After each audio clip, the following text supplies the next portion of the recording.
أعوذ بالله من الشيطان الرجيم. بسم الله الرحمن الرحیم. عزیزان من، آج اکتوبر 1972 کی پہلی تاریخ ہے اور درس قرآن کریم کا آغاز سورہ الاعراف کی آیت 180 سے ہو رہا ہے. 7/180. سابقہ آیت میں کہا یہ گیا تھا کہ آؤ تمہیں بتائیں کہ اہل جہنم کی پہچان کیا ہے اسی دنیا میں.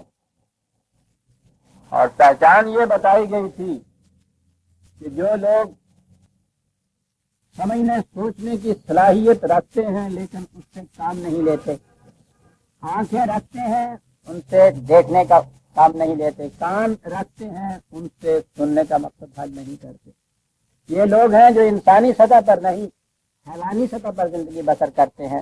بل ہم عدل، بلکہ وہ ان سے بھی گئے گزرے ہوتے ہیں. کہا کہ یہ ہے اس دنیا میں اس امر کی پہچان کہ جہنم میں جانے والے کون لوگ ہیں. اور میں نے یہ پورا درس اسی پہ صرف کیا تھا کہ یہ قرآن کی خصوصیت عظمیٰ ہے کہ وہ مذہب کی سٹیج سے مذہب کے مسلمات کے خلاف چیلنج پیش کرتا ہے. مذہب کی بنیاد اس چیز پہ ہے کہ یہاں عقل اور فکر کو دخل نہیں ہے. یہاں تو ان چیزوں کو آنکھیں بند کر کے مان لینا اور پھر ماننے کے بعد کبھی ان کے متعلق دل میں خیال تک بھی نہ آئے، کوئی دلیل ان کی تائید میں باہم پہنچائی جائے، عقل و فکر کی بنیاد کے اوپر میں خود دیکھوں کہ ان کو میں صحیح تسلیم کر سکتا ہوں یا نہیں، انہیں تقلیداً مانا جائے اور جس کی تقلید کی جائے اس سے پھر کسی قسم کی تنقید نہ کی جائے.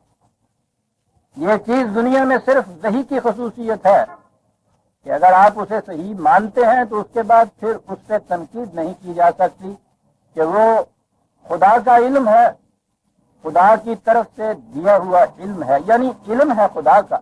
خدا کا علم تنقید کی حد سے بالا ہوتا ہے اور اس کے بعد کسی انسان کا علم بھی تنقید کی حد سے بالا نہیں ہو سکتا. اور یہ جو چیز ہے کہ جو کچھ پیش کیا جائے اسے عقل و فکر کی بنا پر پرکھا جائے اور علم و بصیرت کی روح سے تسلیم کیا جائے، یہ ہے دین کی بنیاد. اس طرح سے قرآن کریم جو مسلمات پیش کرتا ہے، جو مستقل اقدار یا قوانین یا اصول دیتا ہے، انہیں اس طرح تسلیم کرنے کا نام ایمان ہے. اور میں نے کہا تھا کہ یہ انگریزی زبان میں جو ان چیزوں کے ترجمے ہمارے ہاں ہوئے ہیں کہ ایمان کو فیتھ کہا گیا ہے، بلیف کہا گیا ہے، یہ عیسائیت کے رائج کردہ اصطلاحیں تھیں. ان کے ہاں یہی کیفیت ہے کہ فیتھ وہی چیز ہے جس میں عقل اور فکر کو کوئی دخل نہ ہو. اس کی ڈیفینیشن یہ ہے. تو یہ چیزیں انگریزی زبان میں کرسچینٹی کے متعلق رائج تھیں. ہمارے ہاں پہلے خود ہی یہ عقیدہ یہاں رائج ہوا مسلمانوں کے ہاں کہ مذہب میں عقل کو دخل نہیں ہے. اور اس کے بعد جب انگریزی میں ترجمے ہوئے اس چیز کے تو ایمان کا ترجمہ وہاں بھی ہمارے ہاں کے قرآن کے ترجمہ کرنے والوں نے بھی فیتھ ہی ترجمہ کیا. اس کا سوچا ہی نہیں کہ یہ دیکھ تو لیں کہ کرسچینٹی کی روح سے یہ جو اصطلاحیں ہیں ان کے معانی اور مفاہیم ان کے ہاں ہیں کیا. لیکن یہ سوچتے کیوں؟ اگر سوچتے تو اپنے ہاں ہی ان چیزوں کا ترجمہ ایسے کیوں کرتے؟ سوچ ہی تو ایسی چیز تھی کہ جسے انہوں نے بالکل خارج از وطن کر رکھا تھا. تو بہرحال میں نے یہ پچھلے درس میں یہ بتایا تھا کہ یہ ہے پہلی بنیادی چیز. اور وہ جو میں نے لکھا ہے اپنی کتاب کا عنوان دیا ہے کہ اسلام از چیلنج ٹو ریلیجن، اس میں یہ بنیادی چیز ہے. ریلیجن کی بنیاد فیتھ پہ ہوتی ہے. اسلام اس مسلمے کے خلاف چیلنج بن کے آیا اور قرآن نے کہا کہ اس کی بنیاد عقل و فکر پر ہے۔ وہ مومن کی ڈیفینیشن یہ دیتا ہے کہ جب اس کے سامنے آیات خداوندی بھی پیش کی جائے تو وہ انہیں بھی آنکھیں بند کر کے تسلیم نہیں کرتا۔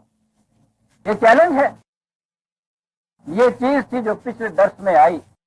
اب آگے بڑھیے کہ اس طرح سے عقل و فکر کی بنیادوں کے اوپر ہم نے قرآن کے پیش کردہ مسلمات کو صحیح تسلیم کیا، قلب و دماغ کے پورے اطمینان کے ساتھ ہم اس پہ ایمان لائے۔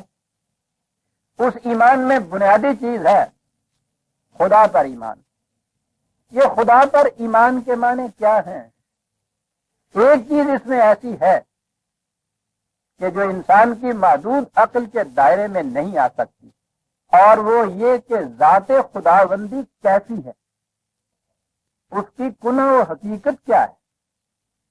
وہ اس لیے نہیں آ سکتی کہ وہ لامحدود ہے، وہ انفائنائٹ ہے، اور کوئی لامحدود چاہے محدود عقل کے اندر آ ہی نہیں سکتی۔ اس لیے اتنا حصہ کہ خدا کی ذات کی حقیقت کیا ہے، یہ چیز تو نہیں انسان کے عقل کی بات۔ اسی لیے قرآن کریم نے اللہ کی کنہ و حقیقت کے متعلق گفتگو ہی نہیں کی۔ اس نے یہ کہا ہی نہیں کہ وہ کیا ہے، اس نے کہا یہ ہے کہ وہ کیسا ہے، اور یہ کیسا جو ہے یہ وہ چیز ہے کہ جو انسان کی عقل و فکر میں بات آتی ہے، بجوز ان خصوصیات کے، جیسا میں نے عرض کیا ہے کہ جو اس طرح ذات خداوندی سے متعلق ہے، جیسے کہا گیا کہ هو الاول۔ اب یہ جو چیز ہے، سب سے پہلا جسے ہم کہتے ہیں ذہن انسانی کتنا ہی پیچھے چلا جائے، ٹائم جسے کہتے ہیں آپ، وقت جسے کہتے ہیں آپ، انسانی ذہن کہیں نہ کہیں سے اس کو شروع کرے گا۔ یہ لامحدود ٹائم کو ذہن میں لا ہی نہیں سکتا، یعنی پیچھے چلا جائے اور اس کے بعد یہ کہے کہ آپ چلے جائیے، اور یہ اسی طرح سے اسی طرح سے اسی طرح سے، یہ چیز انسان کے ذہن میں آتی نہیں، کہیں جا کے رکنا پڑتا ہے کہ کہیں سے شروع تو کرو۔ یہ اول اول کے معنی یہ نہیں ہے کہ جب آپ شروع کریں تو وہاں دیکھیں کہ ایک ہے موجود۔ تو سوال ہی وہ ہے کہ تمہارے ذہن میں یہ چیز آ نہیں سکتی کہ یہ مثلاً یہ سلسلہ یا ٹائم کہاں سے شروع ہوا۔ سوال آخر ہو، ذہن انسانی کہیں نہ کہیں جا کے وقت کو ختم کرے گا۔ اس کے ذہن میں نہیں آ سکتا کہ یہ لامتناہی سلسلہ ہو، یا یہ چیز کہ اس نے اپنے آپ کو فاطر السماوات والارض کہا ہے، بدیع السماوات کہا ہے، یعنی نتھنگ نیس سے کوئی چیز پیدا کرنے والا۔ ذہن انسانی کے اندر یہ بات آ نہیں سکتی کہ کچھ نہ ہو اور پھر پیدا کر دیا جائے۔ یہ تو وہ خصوصیات ہیں، میں نے عرض کیا، ذات خداوندی کی، کہ جس میں کوئی دوسرا شریک نہیں ہو سکتا، یا ہم اس طرح سے ذہن میں لا نہیں سکتے۔ لیکن ان کے علاوہ جو میں نے کہا تھا کہ قرآن نے بتایا یہ ہے کہ خدا کیسا ہے۔ قرآن کی اصطلاح میں اسے خدا کے الاسماء الحسنى کہا گیا، الاسماء، اسے ہم اپنی زبان میں صفات خداوندی کہتے ہیں۔ ذات خداوندی کے متعلق میں نے عرض کیا کہ اس کی کنہ و حقیقت ہم نہیں سمجھ سکتے۔ صفات خداوندی وہ ہیں کہ جنہیں ہم سمجھ سکتے ہیں، اس لیے کہ ان کا مظاہرہ ہماری اس محسوس کائنات کے اندر ہوتا ہے۔ ذہن انسانی، علم انسانی محسوس چیزوں کو سمجھ سکتا ہے، اور خدا کی ان صفات کا ظہور اس محسوس کائنات کے اندر ہوتا ہے، اس لیے یہ سمجھا جا سکتا ہے۔ مثلا خاطر کو تو ہم نہیں سمجھ سکتے کہ جو کسی شے کو عدم سے وجود میں لائے، لیکن وجود میں لانے کے بعد اس میں جو تبدیلیاں ہوتی چلی جاتی ہیں وہ ہم سمجھ سکتے ہیں کہ وہ ہمارے دائرہ علم کے اندر کی چیز ہے، اسے خالق کہا جاتا ہے۔ ہم اس کی صفت خالقیت کو سمجھ سکتے ہیں۔ خالق کے بعد وہ رازق ہے، جس شے کی وہ تخلیق کرتا ہے اسے سامان پرورش بہم پہنچاتا ہے۔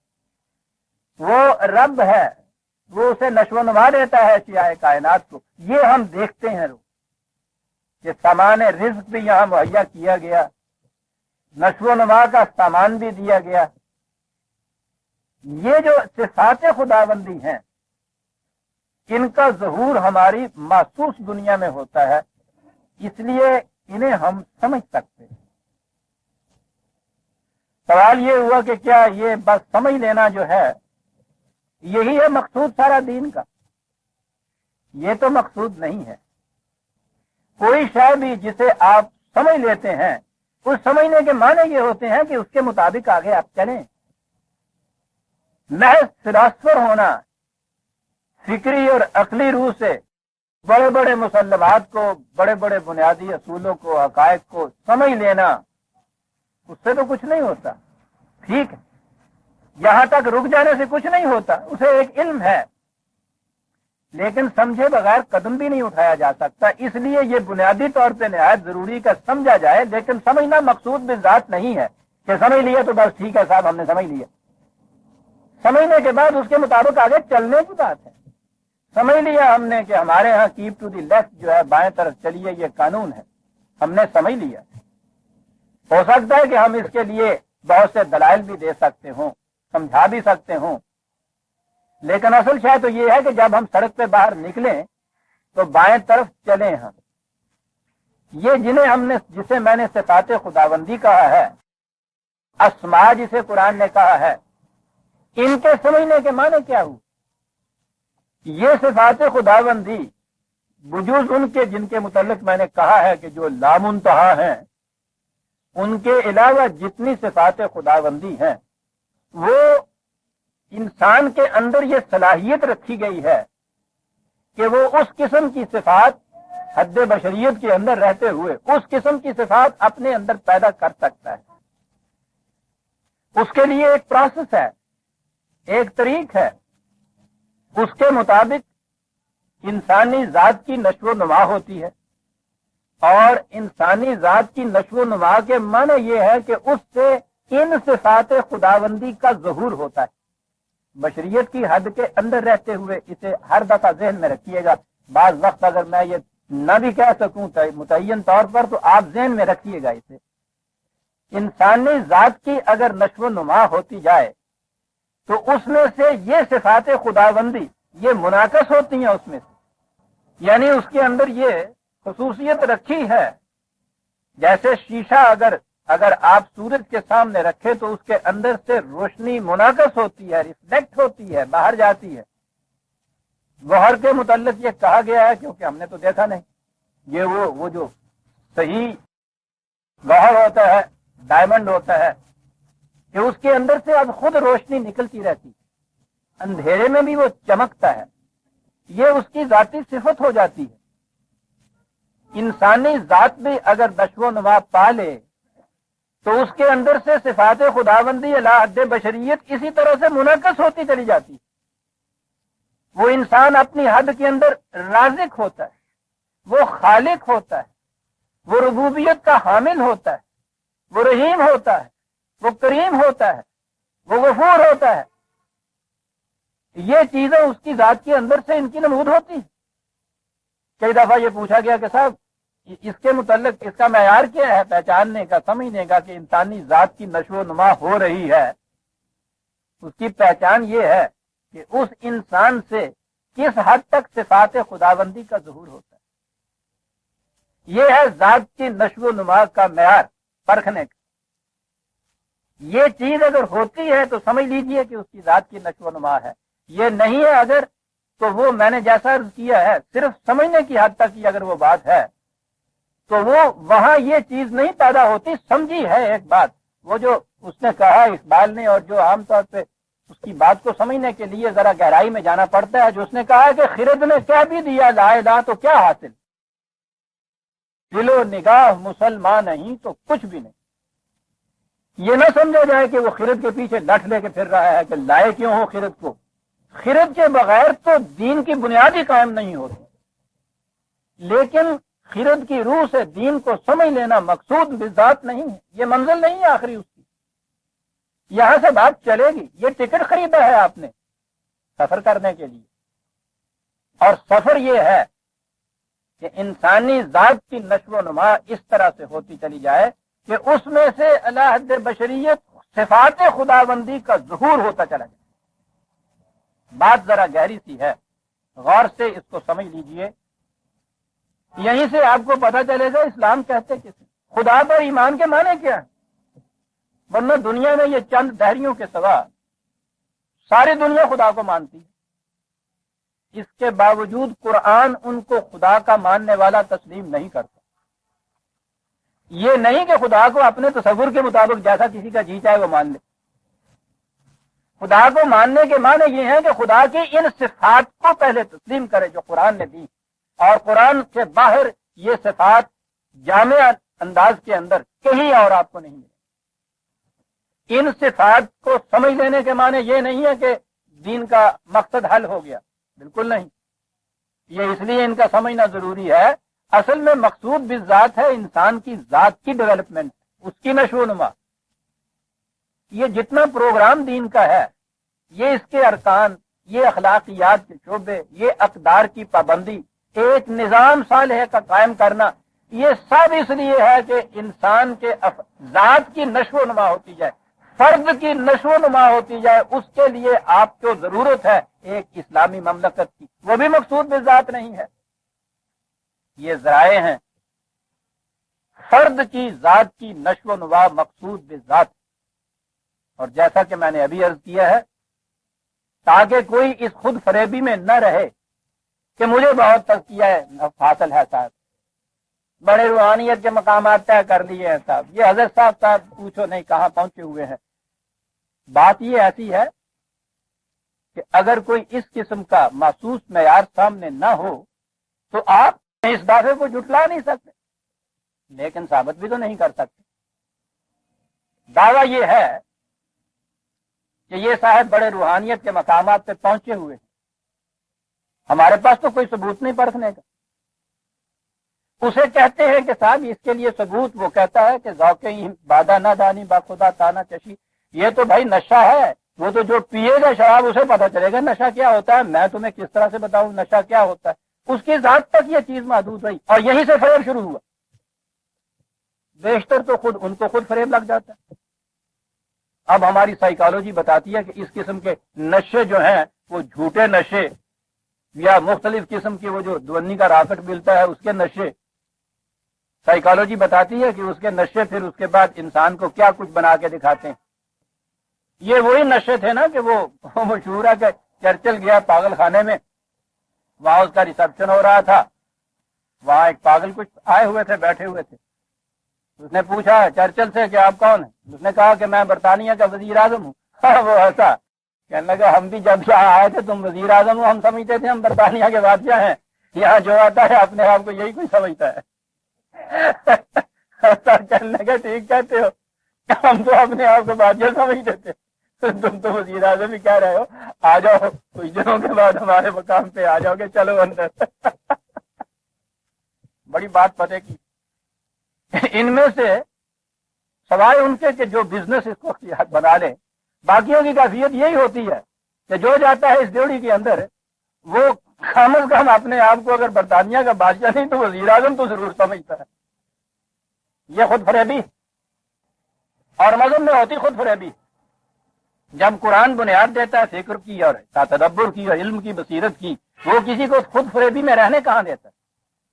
اس لیے یہ سارے شعبے جتنے بھی آپ کے یہاں روحانیت کے نام سے ہیں، دین کی بات یہ نہیں ہے، یہ مذہب کی دنیا ہے، یہ خود فریبی ہے۔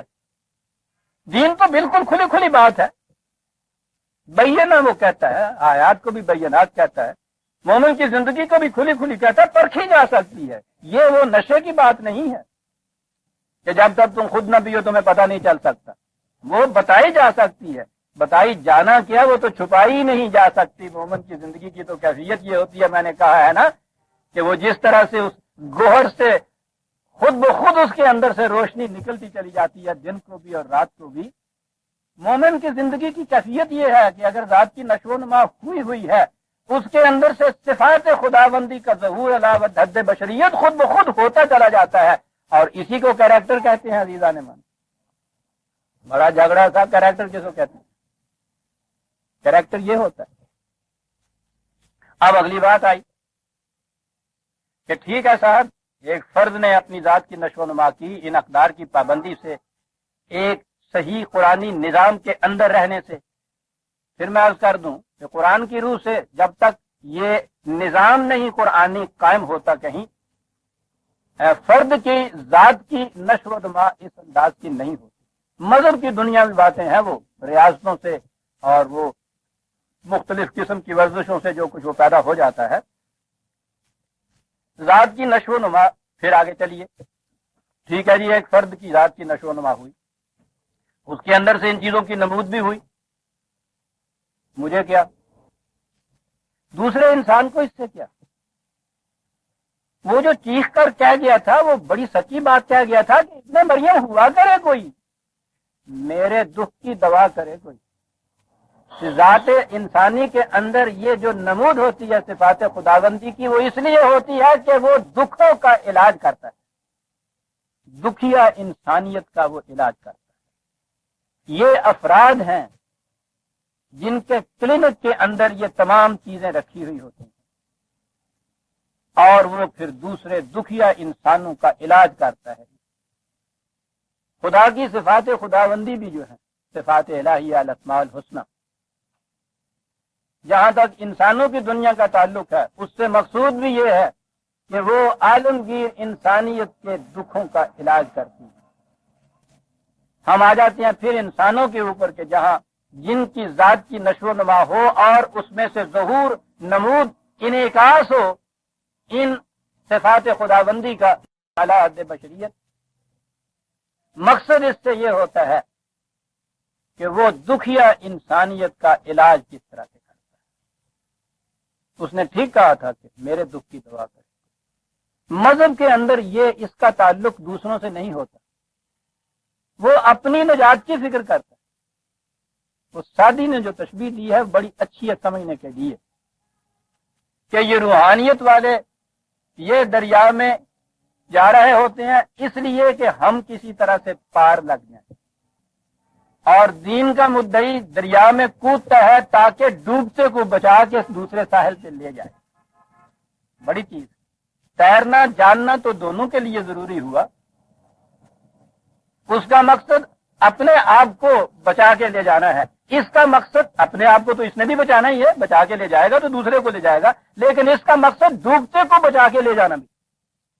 جن کی ذات کی نشو و نما ہوتی ہے، ان سے جو نمود ہوتی ہے یہ صفات خداوندی کی، وہ اس لیے ہوتی ہے کہ دکھیا انسانوں کا یہ دکھ دور کر دے، انسانیت کے دکھوں کو دور کر دے، تاکہ ان کی ذات کی نشو و نما بھی ہوتی جائے جس طرح سے کہ اس کی۔ دو باتیں ہمارے سامنے آ گئی، علی وجہ البصیرت ان چیزوں کے اوپر ایمان لانا، پھر قرآن کے دیے ہوئے پروگرام کے مطابق اپنی ذات کی نشو و نما کرتے چلے جانا۔ نشو و نما کے پہچاننے کا طریقہ یہ ہے کہ اس کے اندر سے، انسان کے اندر سے ان صفات خداوندی کی نمود اور ظہور علی حد بشریت ہوتا ہے یا نہیں۔ ہو رہا ہے تو یہ ٹھیک ہے، جتنا ہو رہا ہے اسی حد تک اس کی ذات کی نشو و نما ہوتی۔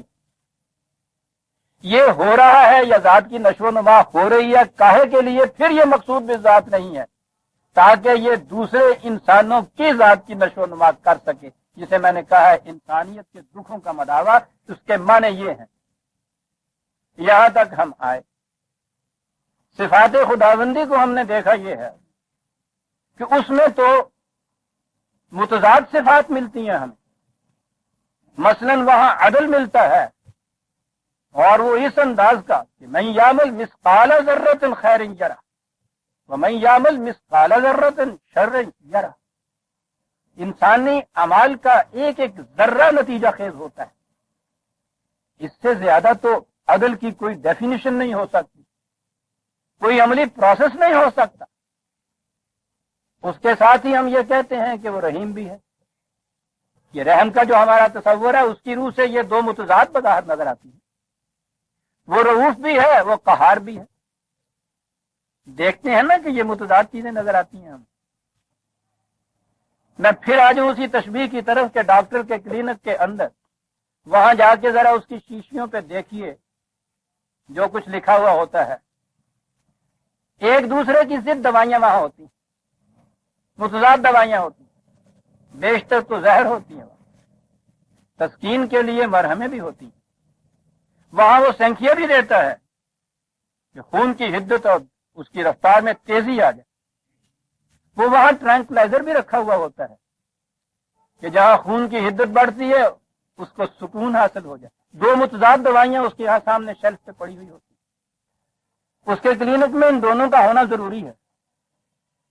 مختلف بیماریوں کے لیے اس بیماری کی نسبت سے اس کے مطابق دوائی دینی چاہیے. پھر دوائی کی مقدار بھی، وزن جو، اور وزن کو تو بڑی اہمیت ہے. قرآن کہتا ہے کہ خدا نے سارے کائنات کو میزان کی روح سے تخلیق کیا ہے، پروپورشن سے ہی. اور کہا یہ ہے کہ ہم اس لیے یہ کہہ رہے ہیں تمہیں کہ تم بھی اپنے معاشرے میں میزان میں کہیں ڈنڈی نہ مار جاؤ.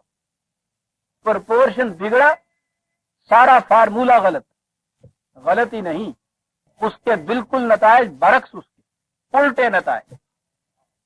2 چیزیں ہمارے سامنے آئیں. کسی ڈاکٹر سے یہ پوچھئے، وہ جو ہوتا ہے نا کہ صاحب تشخیص اس کی صحیح نہیں ہوئی. تشخیص نہ ہونے کے بعد ہوتا کیا ہے؟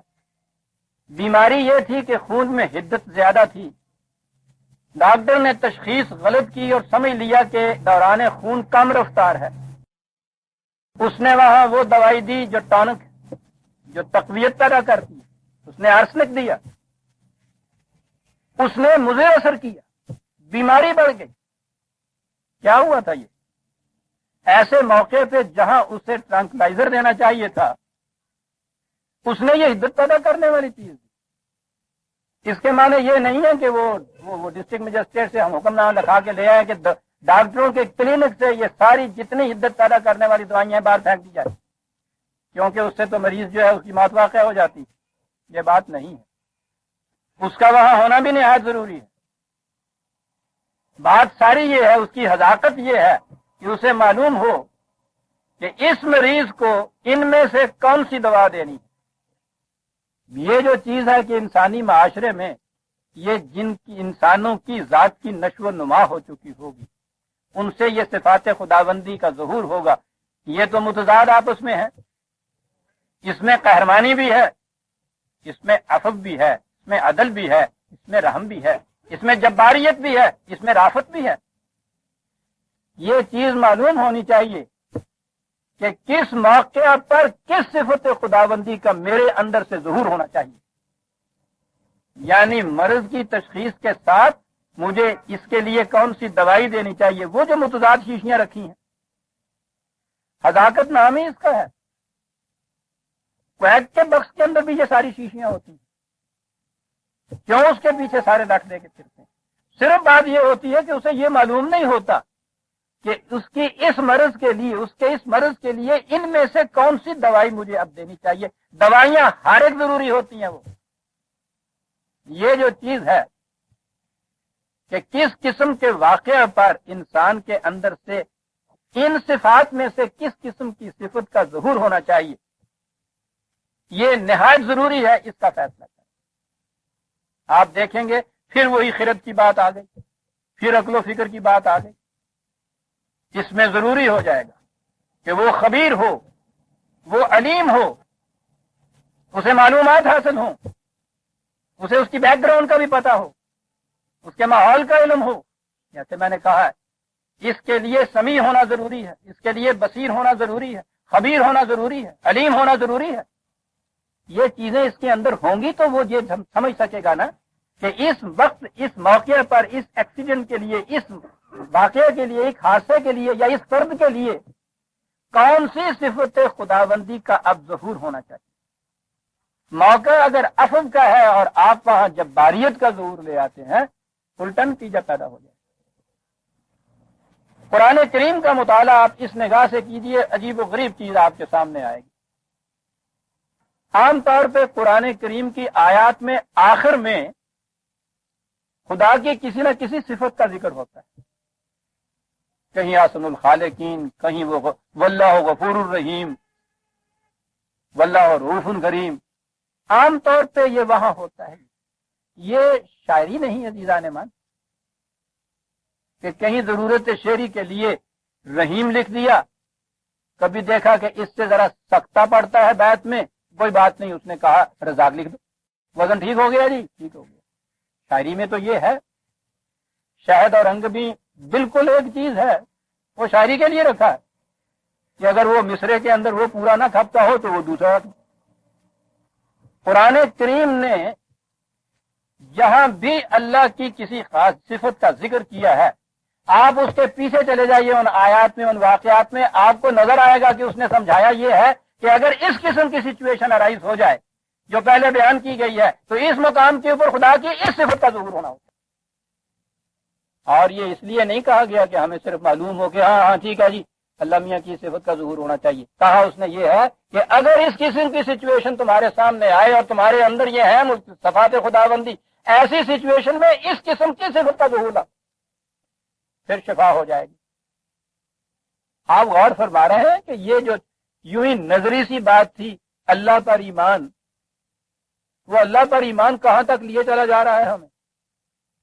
یہ نہ انفرادی چیز ہے، نہ کوئی سبجیکٹو چیز ہے، داخلی چیز ہے، نہ صرف یہ ہے کہ سمجھنے سوچنے کے بعد مسئلہ ختم ہو گیا، خرد نے کہہ دیا لا الہ، نہ یہ ہے کہ اس کے بعد آگے جب چلیں گے تو پھر اس خرد کی اور فکر کی ضرورت نہیں پڑے گی، نہ یہ ہے کہ اس سے مقصد ایک فرد کی اپنی نجات ہے۔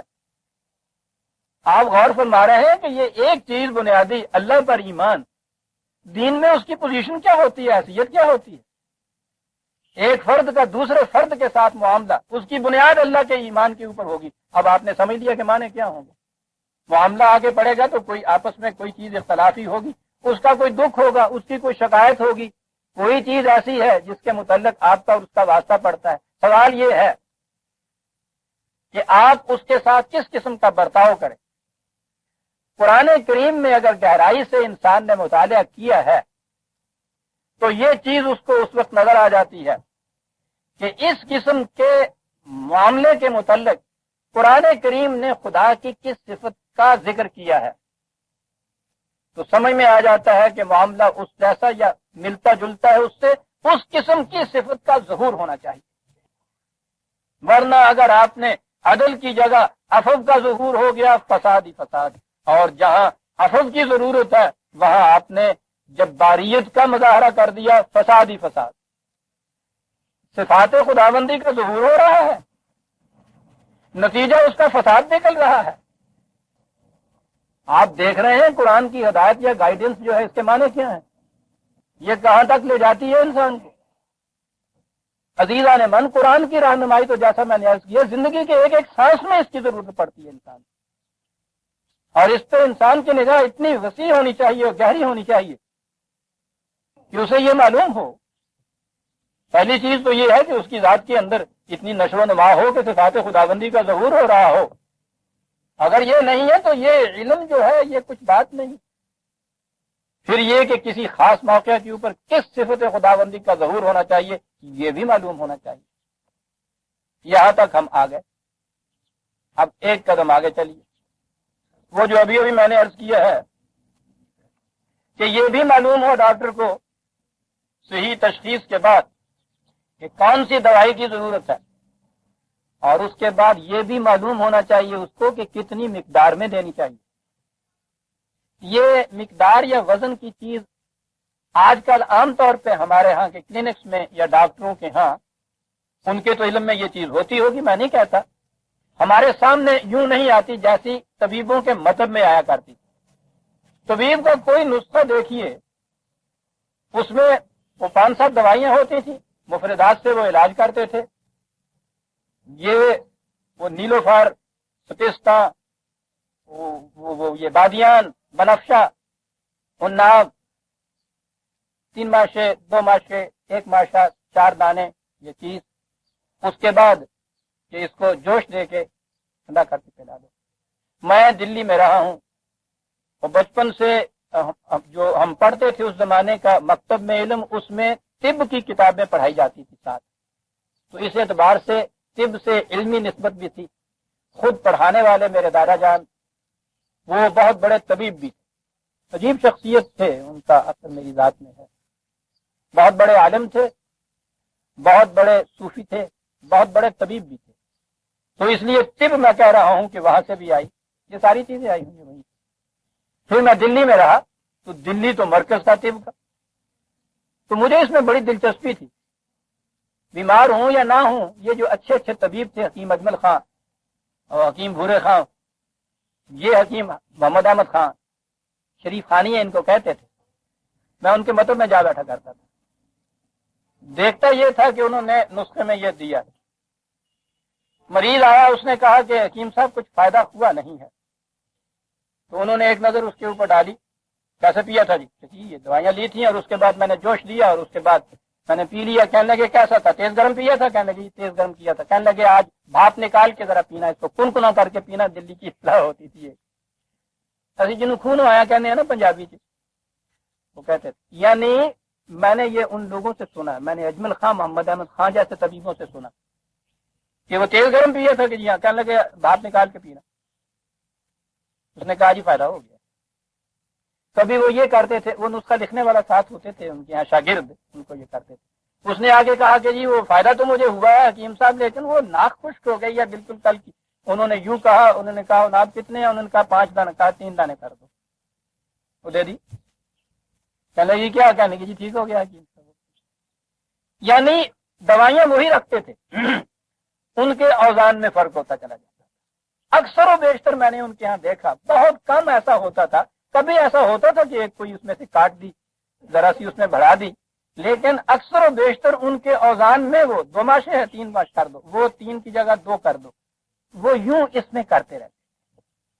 یہ جو ترکیب ہے نا کہ ہر شے اپنے وزن کے مطابق پرپورشن سے ہی رکھے ہوئے ہو، عربی زبان میں اسے حسن کہتے ہیں، صحیح پرپورشن۔ یہ جو قرآن کریم نے کہا ہے، آئیے اب 180 آیت ہمارے سامنے جہاں سے درس شروع ہوتا ہے، وَلِلَّهِ الْأَسْمَاءُ الْحُسْنَى، اسماء تو اس کے سارے یہ ہیں، لیکن اس کی خصوصیت یہ ہے کہ وہ ذات خداوندی میں صحیح پرپورشن لیے ہوئے ہوتے ہیں، ان کا وزن بڑا صحیح ہوتا ہے۔ اب انسانی ذات کے اندر بھی یہ ہے، تشخیص بھی اس نے صحیح کی، دوائیاں بھی اس کی صحیح تجویز کی۔ یہ بھی معلوم ہوا کہ اس وقت کس صفت خداوندی کا ظہور ہونا چاہیے میرے اندر سے۔ اب اگلی بات یہ ہے کہ کتنا ہونا چاہیے۔ اگر اس میں بھی توازن کا فرق آ گیا پھر بگاڑ پیدا ہو جائے گا، یا کم از کم شفا نہیں ہوگی۔ وہ یہ کہتے ہیں نا کہ جی وہ حضرت صاحب بڑی خوبیاں تھیں، بڑے اچھے انسان تھے ان کے ہاں کے، واقعی کریکٹر بڑا اونچا تھا، لیکن وہ بڑے زود رنج واقع ہوئے تھے، ذرا کوئی طبیعت میں ناگوار بات گزری اور وہ سارے اس کے اوپر اتنا غصہ چڑھتا تھا، سب کچھ ہوتا تھا۔ پوچھا گیا ان کے یہاں حضرت صاحبان کے یہاں سے یہ کیا چیز؟ کہنے لگے کہ صاحب یہ غصے کو مار دینا جو ہے نا، بس یہ ہے اصل روحانی۔ آپ غصے کو مار دیجئے، غیرت اور حمیت ختم ہو جاتی ہے، بے حیا ہو جاتا ہے انسان۔ حمیت جسے آپ کہتے ہیں، ایک چیز کے جس سے آپ کی عزت پہ حملہ ہو رہا ہے، آبرو پہ حملہ ہو رہا ہے، اس سے آپ کے اندر ایک ریئیکشن پیدا ہوتا ہے اس کی مدافعت کا، یہ غصے کی صفت ہے، اس کی وجہ سے پیدا ہوتا ہے۔ اس کو ختم کر دیجئے تو آپ دیکھیں گے کہ انسان بے غیرت ہو جاتا ہے، بے حمیت ہو جاتا ہے۔ لیکن اگر صورت یہ ہو کہ بچے نے ذرا سی غلطی کی، غصہ آپ کے اوپر تو ہوا، پارا چڑھا 106 تک، اور ایک آپ نے اس کو دیا یہ تھپڑ، پوچھو نہیں 3 دفعہ اس کو غش پڑتا ہے۔ غصے کی صفت کا ظہور ہوا ہے نا، تنبیہ کی ضرورت تھی اس بچے کو، اس کی غلطی کے اوپر آپ کا یہ ریئیکشن کہ اس کی اصلاح اس طریقے سے مجھے کرنی ہے، ٹھیک تھا۔ یہ کیا کیا آپ نے؟ وہ ناک 3 دانوں کی جگہ 13 دانے آپ نے لکھ دی، یا ڈاکٹر صاحب نے وہ آرسنک تھا، اس کے 3 قطرے دینے تھے، 30 دے دی۔ آرسنک ضروری تھا اس کے لیے، لیکن 3 قطرے ضروری تھے، 30 قطرے نہیں۔ یہ ہے اسلام عزیزان من جو میں عرض کر رہا ہوں آپ کو، یہ ہے قرآن جو ہمیں بتا رہا ہے۔ کہا کہ وَلِلَّهِ الْأَسْمَاءُ الْحُسْنَى فَادْعُوهُ بِهَا، یہ صفات خداوندی گوناگون، متنوع، بظاہر ایک دوسرے سے متضاد، کہنے لگے یہ سب ٹھیک ہیں، اور انہی کے امتزاج سے تو حسن پیدا ہوتا ہے، اس لیے اسماء حسنہ ہے، الاسماء الحسنہ۔ اسے پکارنا ہے، پکارنے کے معنی کیا ہے؟ اپنے اندر ان کا عکس تم نے پیدا کرنا ہے، ان کی نمود پیدا کرنی ہے، ٹھیک ہے؟ ان سب کو لے کے پکارو، تمام اپنے اندر پیدا کرو، یہاں یہ کہیں گے کہ ہاں صاحب روحانیت اسی کا نام ہے، صاحب بڑی بات قرآن نے کہہ دی، لیکن یہ تو قرآن ہے، اسے معلوم ہے کہ کس چٹان پہ آ کے یہ کشتیاں پاش پاش ہوا کرتی، صفات خداوندی کسی کے اندر ہوں، اس سے زیادہ قابل تعریف کا بات کون سی ہے کہ جی صاحب ہے جی آپ دیکھیے کچھ ہو جائے صاحب ان کو غصہ ہی نہیں آتا، رحم ہے ان کے اندر، ہر ایک کے ساتھ شفقت ہے صاحب، گنہگار کے ساتھ شفقت، مجرم کے ساتھ بھی شفقت، ساری عمر ہم نے دیکھا ہے جی ان کے ہاں کبھی یہ چیز نہیں ہوتی، تو بڑی صفت ہوتی ہے، بڑی خوبی بیان کی جاتی ہے صاحب حضرت صاحب کی، اور عام طور پہ تصوف جو ہے اس کے اندر چونکہ نفس خوشی سکھاتے ہیں، بڑی صفت ان کے ہاں یہی ہوتی ہے، وہ جلالی اور قسم کے ان کے ہاں دو چار ہوتے ہیں، یہ پاگل پن کی مختلف قسمیں ہوتی ہیں نا، ایک پیسو ہوتا ہے پاگل پن، ادھر کفو ہو جاتا بیٹھے ہیں ان مراقبہ کہتے ہیں 40 دن کفو ہوا بیٹھنا، گوش بند ہو، چشم بند ہو، ڈب بند،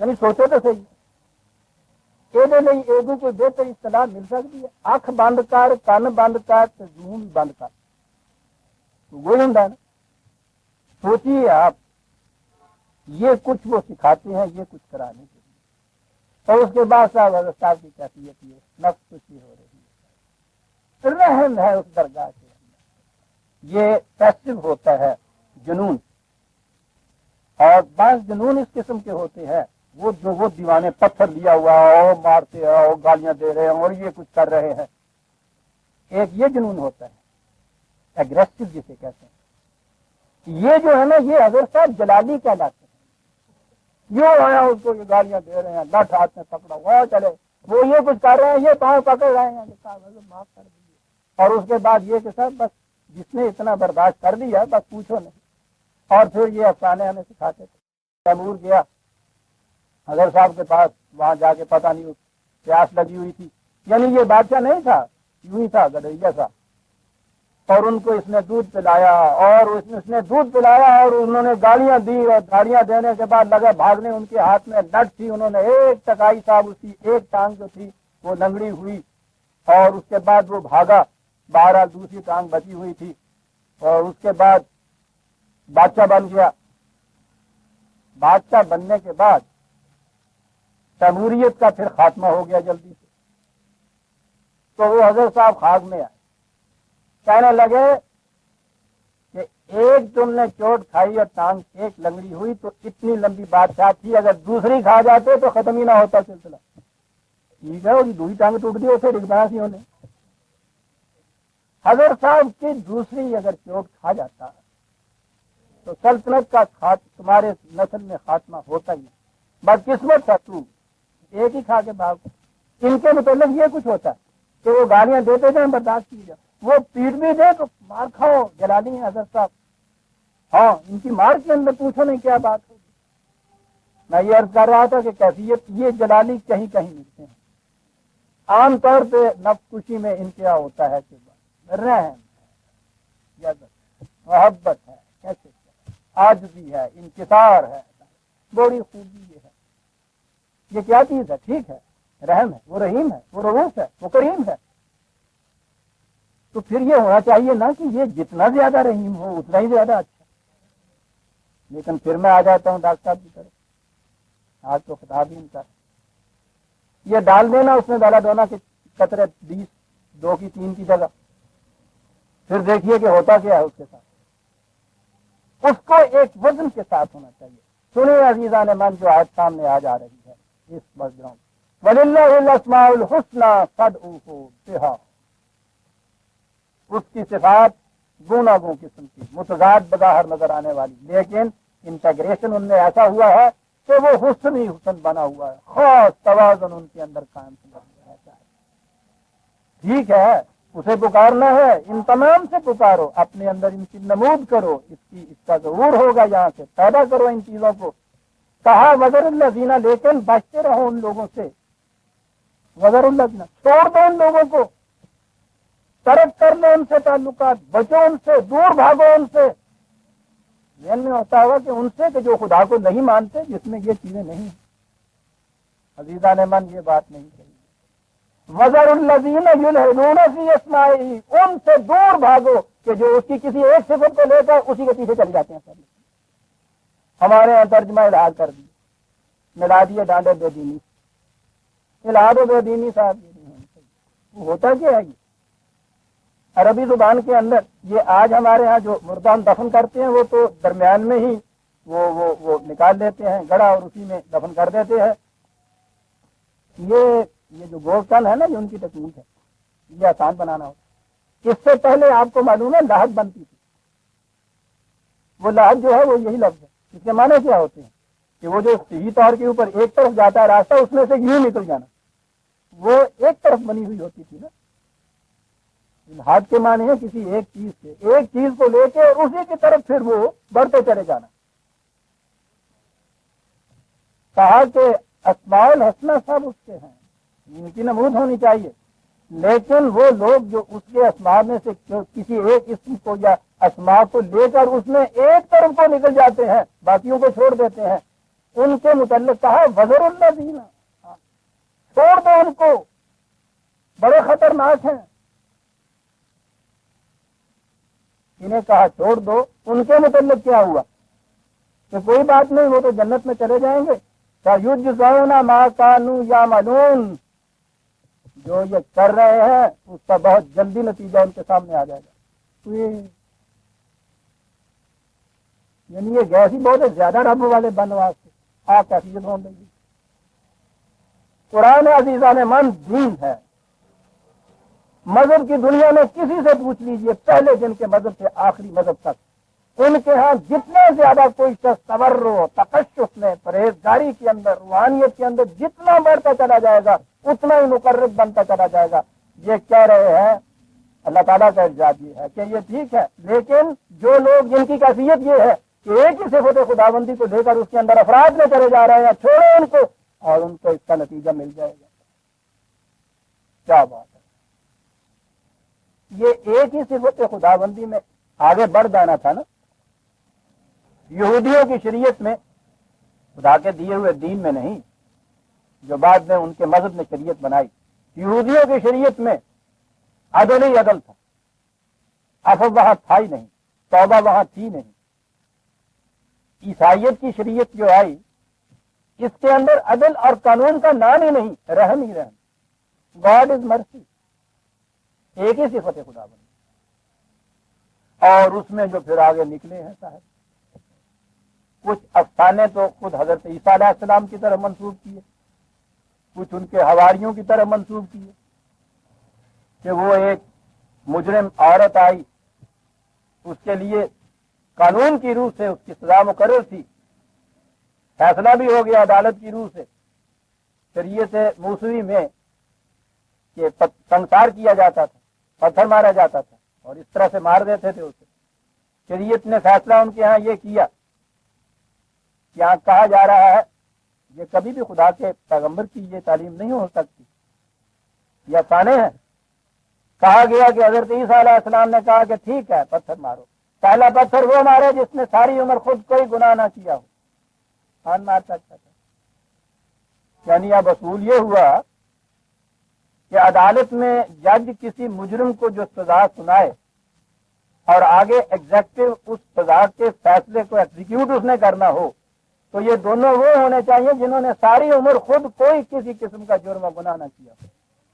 تو کیا یہ نظام عدل، نظام عدالت، نظام سزا یہ کسی صورت میں قائم ہو سکتا ہے؟ ان کے یہاں قائم ہی نہیں ہوا. کیا دنیا میں یہ اس قسم کا مذہب جسے آپ کہتے ہیں دین کی حیثیت سے چل سکتا ہے؟ چل ہی نہیں سکا.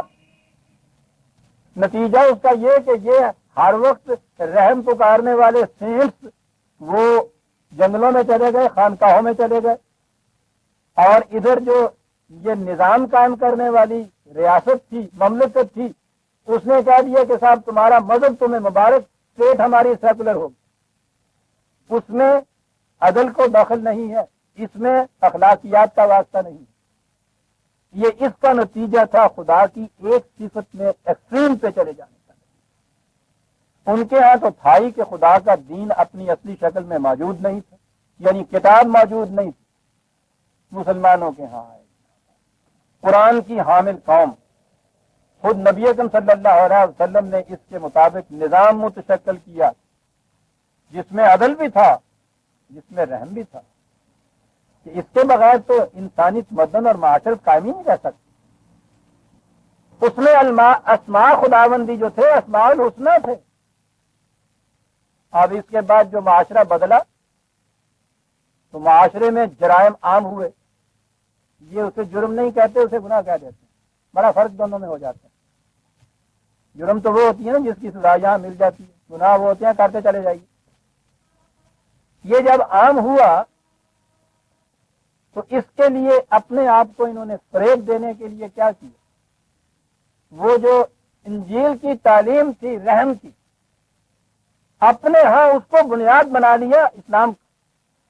خدا کے ہاں سے گناہ گاروں کو معافی ملنا، اور پھر پوچھو نہ جب یہ شاعری آتی ہے، یعنی پہلے ہی وہ ایک صفت میں اعتدال کو چھوڑ کے افراد کی طرف نکلے، اور وہ افراد جو تھی وہ چڑھ گئی حد شاعری کے، جس میں ہوتا ہی مبالغہ، دو بادشاہ ریلا نیم چڑھا، پہلے ہے پوتنی تھی، پھر بڑیاں جڑات آ گئی، پوچھو نہ تو کی ہو گیا، ادھر آ گئی شاعری کے، بس پھر میرے گناہ زیادہ ہے یا تیری رحمت، خدایا تو ہی بتا دے حساب کر کے مجھے، بس یہ کہا کہ میری تھوڑی رحمت آ گئی ہے، رب بندہ پیا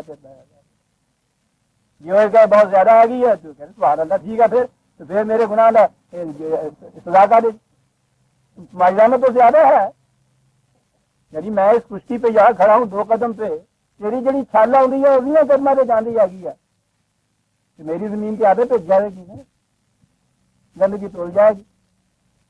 میں نے کہا ہے نا کہ بچپن کی تعلیم جو تصوف کی ہوتی تھی بڑی دلچسپ، تشبیہوں سے اور اشاروں سے سارا کام نکال لیتے تھے، ساری شاعری ہے وہ، حقائق نہیں ہے، لطائف ہیں، یاد رکھیے۔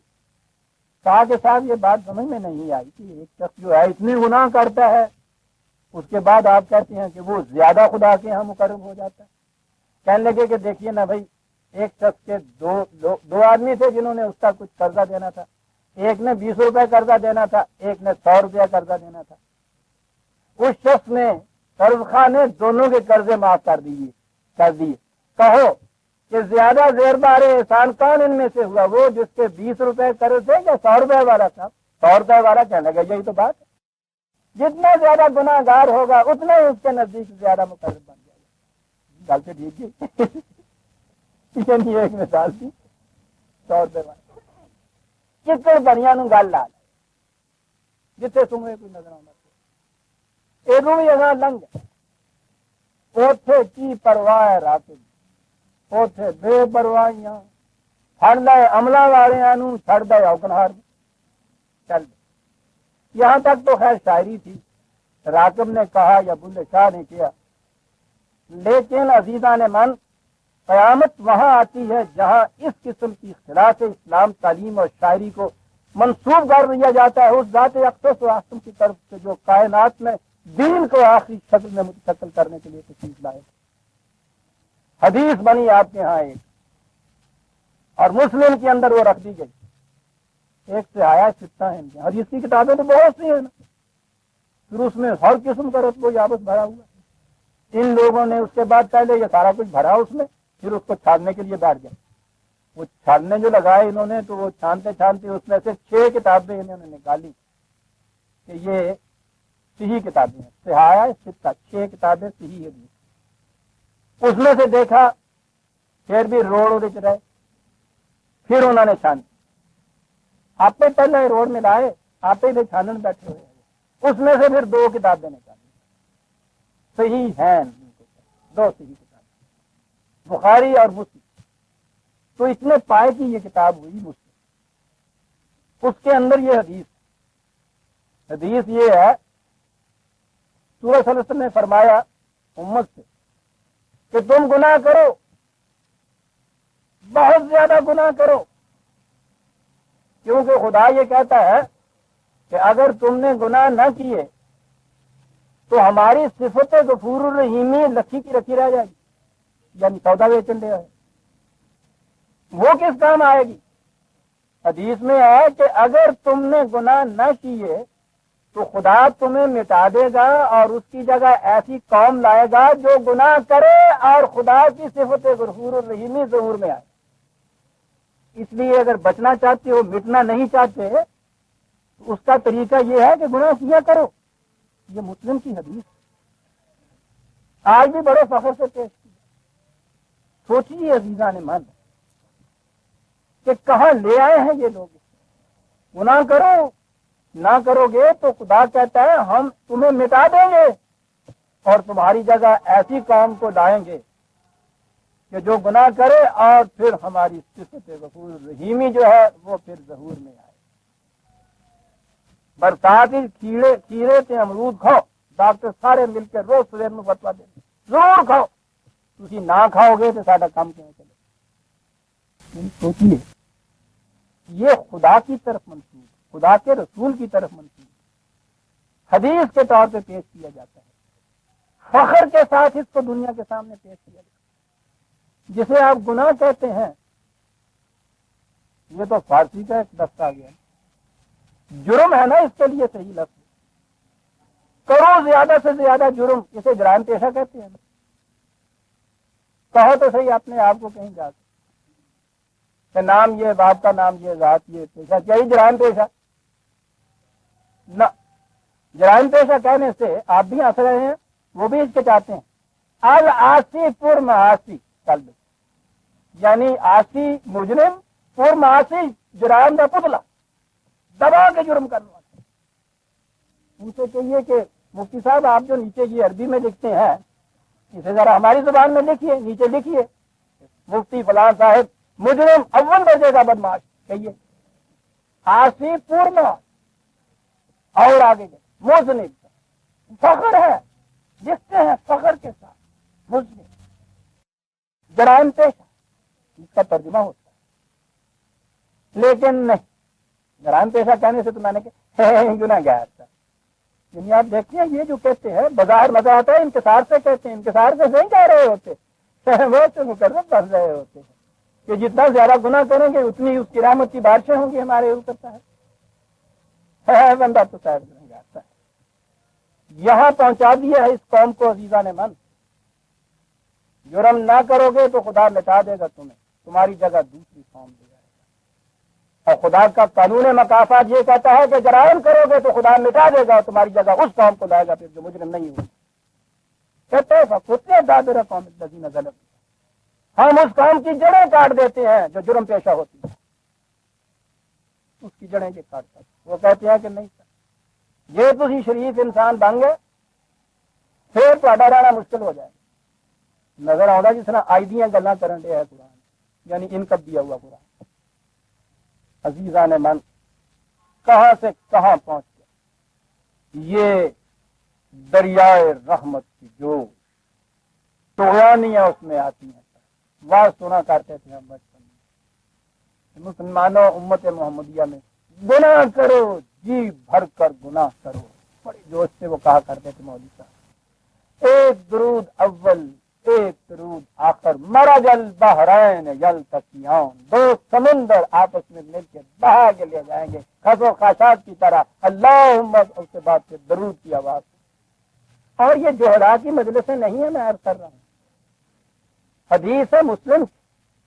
ہمارے ہاں کے بڑے بڑے جید عالم اس کو پیش کرتے ہیں. ابوالکلام آزاد نے اپنی تفسیر جو ہے اس کی پہلی جلد کے اندر وہ جو الحمد کا تعارف ہے اس کے اندر وہ بڑے فخر سے اس کو درج کر رہا. اور آج بھی ہمارے ہاں بڑے بڑے لوگ جتنے بھی ہیں بڑے فخر سے اس کو پیش کرتے. پھر وہ ایک خدا ہی کی معافی نہیں ہوتی، اس کے پہلے پھر شفاعت رسول بھی ہوتی ہے. شفیع المذنبین. عزیزان من کبھی ذرا سوچیے کہ کوئی شخص ملزم نہ ہو، یعنی ثابت شدہ جرم ہو، اس کا مجرم ہو، عدالت میں جا کے آپ اس کی سفارش کیجئے کسی قانون کی روح سے. اگر میں غلط نہیں سمجھتا یہ خود جرم ہے. سفارش کرنا کسی مجرم کی فخر سے کہا جا رہا ہے. حضور ذات اقدس صلی اللہ علیہ وسلم شفیع المذنبین، یعنی وہ مذنب ہے، ثابت ہے گناہ، اس کی سفارش کرتے ہیں. سب خدا اور خدا یہ چیز کہتا ہے کہ یاد رکھو لا ظہیرا للخائنین، خیانت کرنے والوں کا پشت پناہ مت بنو تم ساتھ. خدا تو یہ کہتا ہے ان کی وکالت بھی تم نہیں کر سکتے. یہاں اس کے گناہ بخشوانے، جرم بخشوانے کے لیے اس کی سفارش کرا رہے. خدا کی رحمت پھر جوش میں آتی. پھر وہ جو اس کے بعد افسانے ہیں، تماشے ہیں، میزان عدل کی روح سے پھر یہ جتنی امت محمدیہ کے افراد ہوں گے وہ بھیج دیے جائیں گے جہنم میں. جن کے عدل کی روح سے جہنم میں جنہوں نے جانا تھا بیشتر چلے ہی جائیں گے. عدالت کئی دفعہ یہ بات میں نے عرض کیا کہ یہ چیزیں پھر آئی ہوئی ہیں. پھر وہ عدالت برخاست ہو جائے گی، سب لپیٹے جائیں گے، دفتر ادھر ادھر بھی چلے جائیں گے، اور پھر اللہ تعالیٰ بھی جانے لگیں گے. تو وہ دیکھیں گے کہ میدان حشر میں ایک شخص ہے وہ سجدے میں گرا ہوا ہے. انہوں نے کہا کہ یہ تو ختم ہو گیا تھا، کورٹ کا وقت بھی ختم ہو گیا، اب یہ کون شخص ہے؟ وہ آئے، آ کے انہوں نے دیکھا کہ کون ہے. دیکھا تو نبی اکرم صلی اللہ علیہ وسلم سجدے میں گرے ہوئے ہیں. ان سے اٹھایا، کیا بات ہے؟ ان سے کہنے لگے کہ صاحب میری امت کی اتنے افراد جہنم کے اندر، تو میں جنت میں کیسے جا سکتا ہوں؟ تو اب یہاں آ کے یہ مشکل پڑ گئی. خدا کا یہ محبوب، خدا یہ کیسے برداشت کر لے کہ اس کا محبوب جنت میں نہ جائے؟ محبوب نے شرط لگا دی کہ جب تک یہ نہیں جائیں گے میں کیسے جا سکتا ہوں. بلا لیجیے اللہ میاں نے، بخشن والے نے. انہیں کہا کہ ٹھیک ہے صاحب، نکالو اس میں سے صاحب ایک مٹھی نکالی، جیسے کرینچ پھڑ کے مچھلیاں لے جائیں گے. وہ اس میں سے ایک حصہ چلا گیا صاحب. لیکن نہیں صاحب ابھی تو بہت ہے، میں تو جاتا ہوں. کہا پھر نکالو، پھر نکالو. کیا تماشے ہیں صاحب. اور جو اس طرح سے نکال دیا تو اس کے بعد پھر حضور جنت میں گئے، اللہ میاں کر گئے. نہیں گل پنجابی چ نہیں، کر جان والے بڑے ایویں کہی کر جان والے بڑے. معاذ اللہ معاذ اللہ عزیزان یہاں پہنچا دیا آپ کی قوم سے. آپ پھنس رہے ہیں. آپ کو معلوم نہیں ہے کہ نفسیاتی طور پہ، غیر شعوری طور پر ان اعتقادات کا اثر کیا پڑتا ہے قوموں کے اوپر. قوم بے باک ہو جاتی ہے جرائم میں. غیر شعوری طور پہ یہ کیفیت اس کے یہاں پیدا ہو جاتی ہے، بے باک ہو جاتی ہے. 1000 سال سے ہمارے ساتھ یہ ہو رہا ہے. کیا ہوا؟ یہ وہ جو ایک صفت خداوندی تھی جسے رحم کہا گیا، اس میں الحاد کیا نا، تفریط میں چلے گئے اسی کی طرف. اتنی دور نکل گئے اس میں کہ عدل کی بات ہی ساری بھول گئے. اور جب سوال ہی مرسی کا ہو، گاڈ از مرسی، وہ عیسائیوں کے ہاں تو بات جچتی تھی. انہوں نے اس کی بنیاد اور باندھی تھی. بنیاد یہ باندھی تھی کہ ہر پیدا ہونے والا بچہ اپنے اولی ماں باپ کا جو گناہ اول تھا، اوریجنل سن، وہ اس کی آلائش اپنے ساتھ لے کے پیدا ہوتا ہے. ہر بچہ گناہ گار پیدا ہوتا ہے، اور یہ آلائش کسی فرد کے اعمال سے دھل نہیں سکتی. اب آگے مصیبت کہ جتنے انسان پیدا کیے چلا جا رہا ہے نبیاں، سارے کے سارے جہنم میں. تو اب اس الجھن سے نکلے کس طرح؟ یہ کہنے نا ہاتھاں دیا جتیاں یا دنداں نال کھولنیاں پیندیاں نے. پہلا تو اول ماں باپ کا گناہ، پھر اس کے بعد ہر پیدا ہونے والا بچہ خدا کی طرف سے اس گناہ کی آلائش لے کے پیدا ہو. جب وہ گناہ گار پیدا ہوا تو اب یہ گناہ گار تو جہنم میں جائے گا. اب کیا کیا جائے؟ معاذ اللہ معاذ اللہ. عیسائیت کے ہی بیک گراؤنڈ میں گفتگو کروں گا. خدا نہ کردہ اپنے ہاں کے خدا کی متعلق نہیں، جو وہ تصور پیش کرتے ہیں. تو اس طرح نظر آتا ہے جس طرح نلتی وہ لمحہ بڑا ہم سوچے آیا بیٹھا ہے گا سی. ان کے یہ بیٹے جا کے کیا کہ ابا جی کی گل ہے، وہ کہنے جو کی گل ہے کچھ کر بیٹھا ہے گا. بڑی مصیبت ہے. بچے پیدا بھی کرنے ہیں کہ میں خالق واقع ہوا ہے گا. وہ جگہ پیدا ہوتا گناہ گار پیدا ہوتا ہے، جنم کی کریے. دونوں نے سر جوڑیا. کیا کہتے ہیں بیٹے نے کہا کہ ابا جان ٹھیک ہے، مجھے معلوم ہے آپ بڑی مشکل میں ہیں. میرے بیٹے ہونے کی حیثیت سے میرا فریضہ ہے کہ آپ کی پریشانی کو دور کروں. کہنے کہ کیسے بیٹتا دور کر سکتے؟ کہنے لگے مجھے دنیا میں بھیجیے، وہ مجھے پکڑ کے صلیب پہ دے دیں گے. میرے گناہوں کا، میرے اس خون کا خون بہا جو ہے وہ اس شکل میں آپ لیجئے کہ ہر گناہ گار جو میری صلیب کے اوپر ایمان رکھے اس کو آپ بخش دیجیے. خون بہا لے کے تو بخشا جا سکتا ہے نا مجرم. انسانیت کی طرف سے یہ خون بہا ہو جائے گا ان کے جرائم کا. چنانچہ ان کے ہاں یہ عقیدہ آ گیا، یہ سینٹ پال کا ہے نا یہ عیسائیت. عقیدہ یہ آ گیا کہ ہر وہ شخص جو حضرت مسیح کے صلیب دینے کے اوپر ایمان رکھے گا وہ جنت میں چلا جائے گا. ویسے تو جا ہی کوئی نہیں سکتا عمل کے بدالت.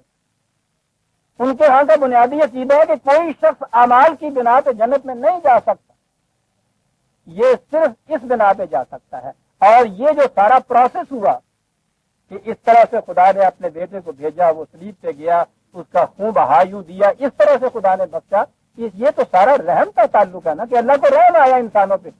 اس لیے ان کی بنیاد یہ پڑی کہ گاڈ از مرسی، خدا رحم ہے، عدل والا خدا ان کے اس فریم کے اندر آتا نہیں ہے، فٹ نہیں بیٹھتا۔ وہاں تو یہ تھا۔ آپ کے یہاں قرآن ہے جس کی بنیاد ہی قانون مکافات عمل کے اوپر، لیکن آپ بھی ہیں کہ اسی طرح سے آپ اس صفت رحیمیت کو لائے، اس میں سے چلے ایک لاحت کی طرف، نکلے اثرات میں آپ، اور اس کے بعد پھر کہیں روحانیت کے مقرب آپ کو بخشوا رہے ہیں۔ اور ان کے بخشوانے کا تو یاد تو آپ کو ہوگا، لیکن کئی احباب نئے ہوتے ہیں، بڑی دلچسپ چیزیں ہوتی ہیں نا، کہ وہ جنت میں، جی ہاں، وہ جنت کے باہر تو انہوں نے گیٹ کیپر بھی رکھا ہوا ہے، رضوان جنہیں کہتے ہیں، وہ آ رہے کی وہ ٹکٹ چیک کر کے اندر بھیجتا ہے جنت میں، چیک کر کے بھیجا انہوں نے۔ اس کے بعد انسپیکٹر آیا وہاں اندر چیک کرنے کے لیے، اس نے دیکھا جیسے سنیما کے اندر بہت سارے لوگ وداؤٹ ٹکٹ اندر آئے ہوئے، وہ اس کی پیشی ہو گئی۔ انہوں نے کہا کہ یہ کیا ہوا کہ تم نے اپنی ڈیوٹی دی کس طرح سے؟ عزیزان من، یہ تصوف کی کتابوں کے اندر ہمیں پڑھایا جاتا ہے، بہت بس سوچتے ہوئے اللہ نے وہ تمہیں کھڑا کیا تھا اس کام کے لیے، وہ اتنا طبقہ اندر بغیر۔ اب بات اس کے سمجھ میں بھی نہ آئے، اس کا جی میں تو ایک ایک ٹکٹ چیک کر کے میں اندر دیکھی جیل کہنے لگی، وہ اندر یہ موجود ہے، پوچھو ان کے پاس کہ جی ان کے پاس ہے نہیں، سمجھ میں بات نہ آئے۔ حضرت صاحب بیٹھے ہوئے کملی اڑے ہوئے مسکرا رہے ہیں، یہ سب کچھ دیکھتے ہوئے اللہ نے کیا ہے انہوں سب حضرت پہ نہیں پوچھیے کہ کی گل ہوئی گل بچے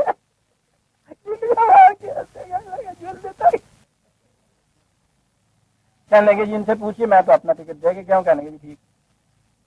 کہنے لگے جی میں اپنے ساتھ تو کوئی لے کے نہیں، یہ کمبل میرے اوپر تھا، اس کمبل کے اندر میں کتنے چھپا سکتا تھا، تب کیا ہوا تھا؟